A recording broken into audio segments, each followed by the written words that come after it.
ओमनीटेक engineering का IPO खुल चुका है मार्केट में और इन्वेस्टमेंट करने से पहले या आईपीओ में पैसा लगाने से पहले पॉजिटिव नेगेटिव पर पूरी बात सुन लो, उसके बाद में आगे बढ़ना। पहला, प्रमोटर्स अनुभवी हैं, टेक्निकली साउंड है, बिजनेस की डीप अंडरस्टैंडिंग रखते हैं, एग्जीक्यूशन कैपेबिलिटी भी स्ट्रांग है। दूसरा, पिछले 3 सालों में लगभग 40% के आसपास रेवेन्यू ग्रोथ रही है सालाना।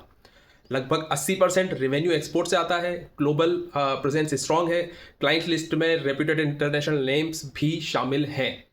चौथा, आईपीओ वैल्यूएशन जो है वो लिस्टिंग पीयर्स के मुकाबले थोड़ी सी डिस्काउंट पर है, मतलब लिस्टिंग के बाद री रेटिंग की कुछ गुंजाइश छोड़ी गई है वापस से। अब बात कर लेते हैं रिस्क फैक्टर्स की। रेवेन्यू 40% बढ़ा, लेकिन प्रॉफिट ग्रोथ सिर्फ 15-16% के आसपास है, मतलब मार्जिन प्रेशर्स में दिखता है। दूसरा, रिटर्न ऑन इक्विटी पहले 54% था, जो कैपेक्स के बाद गिर करके 21-22% की रेंज में आ गया। कैपेक्स लॉन्ग टर्म में फायदा दे सकता है, लेकिन शॉर्ट टर्म में रिटर्न डाइल्यूट होते ही है।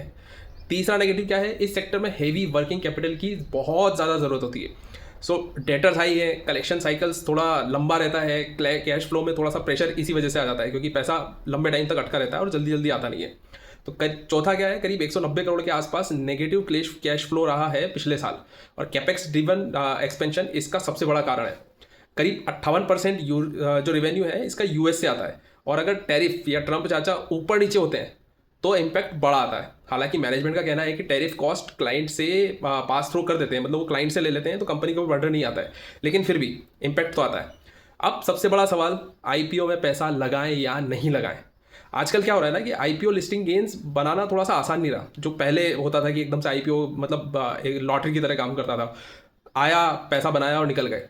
अब सिर्फ लिस्टिंग गेल के लिए अप्लाई कर रहे हो तो थोड़ी सी रिस्क हो सकती है, और सब्सक्रिप्शन के बाद भी लिस्टिंग पर सेलिंग प्रेशर आ ही जाता है, और रेगुलर अभी के आईपीओ में देखने को मिल ही रहा है। अगर 2-3 साल का लॉन्ग टर्म व्यू है तो कंसिडर कर सकते हो। लिस्टिंग के बाद प्राइस स्टेबलाइज होने दो, तब एंट्री ले सकते हो। शॉर्ट टर्म माइंडसेट के साथ में आईपीओ में एंट्री रिस्की हो सकती है। तो ओमनीटेक इंजीनियरिंग फंडामेंटली डिसेंट है, ग्रोथ है, एक्सपोर्ट फोकस्ड है, प्रमोटर्स भी ठीक ठाक है, लेकिन वर्किंग कैपिटल के प्रेशर में कैश फ्लो कंसर्न और यूएस जो अभी रिस्क चल रहा है उसको इग्नोर तो नहीं कर सकते। इसलिए या तो लिस्टिंग के बाद देख सकते हो, या लंबे टाइम के लिए करना है तो दैट्स योर चॉइस।